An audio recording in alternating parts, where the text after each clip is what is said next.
भूला की जाना मैं कौन, भूला की जाना मैं कौन, भूला की जाना मैं कौन, भूला की जाना मैं कौन, भूला की जाना मैं कौन।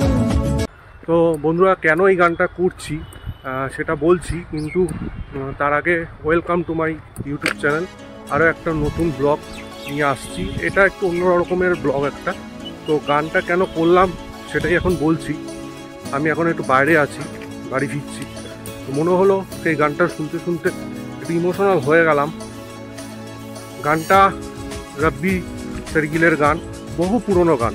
আমি ফিরছিলাম, একটু কাজে বেরিয়েছিলাম, তো সেই সময় গানটা শুনলাম, তো আমার ইমোশনাল হয়ে গেলাম। এবং আমি এই গানটা অনেক দিন আগে থেকেই শুনছি। গানটা আমার খুব পছন্দের গান। কলেজ জীবনেও এই গানটা শুনেছিলাম, সে কবে, আর এখনও সেই রকমই ফিলিং আমি পাই এই গানটা শুনলে।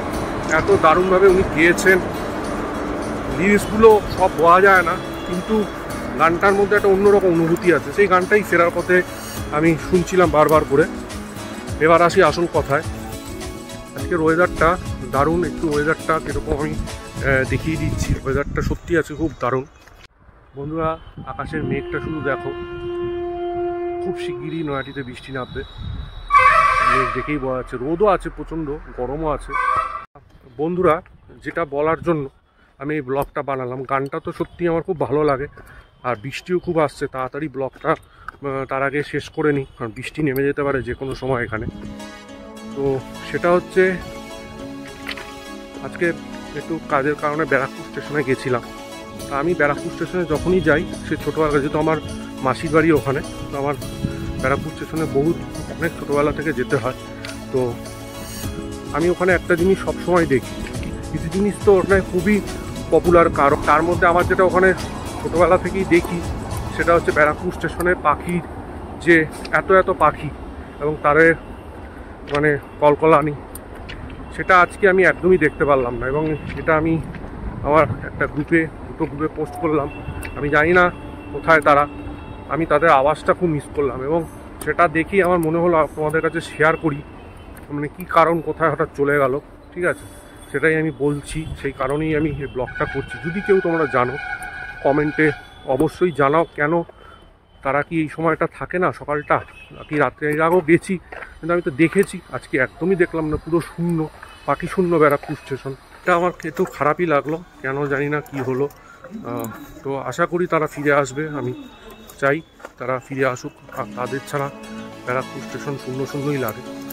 আর একটা জিনিস যেটা সকালে আমি দেখে খুব অবাক হলাম, বলতে পারি ইতিহাস, বিশ্বকাপে অস্ট্রেলিয়াকে আফগানিস্তান হারিয়ে দিল। মানে এইটা আমি অন্তত সকালে ঘুম থেকে উঠে আমি এটা বিশ্বাস করিনি, এরকম খবরও দেখতে হবে। মানে আফগানিস্তান কী লেভেলের টিম, মানে তারা অস্ট্রেলিয়ার মতো একটা পাওয়ারফুল টিমকে, ইংল্যান্ডকেও হারিয়েছে 2023-এ, এবং এবার নিউজিল্যান্ডকেও হারিয়েছে।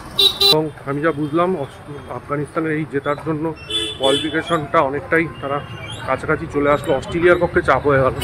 এবার দেখা যাক ইন্ডিয়ার ক্ষেত্রে কি হয়। কালকে একটা বড় ম্যাচ ইন্ডিয়ার, তো দেখা যাক সেরকম কোথায় কীরকম ফল করে ইন্ডিয়া। এবং আশা করি ইন্ডিয়া সেমিফাইনাল খেলবে এবং ফাইনাল খেলে কাপও নেবে, সেই আশা রয়েছে। তো এইটুকুনি ব্লগটা, বাড়িও চলে এসেছি আমি। তো আরেকটা নতুন কোনো ব্লগ নিয়ে আসবো। ভালো লাগলে লাইক, শেয়ার, সাবস্ক্রাইব, পাশে থাকা বেল আইকনটা ক্লিক করে করুন নতুন কোনো ভিডিওর জন্য।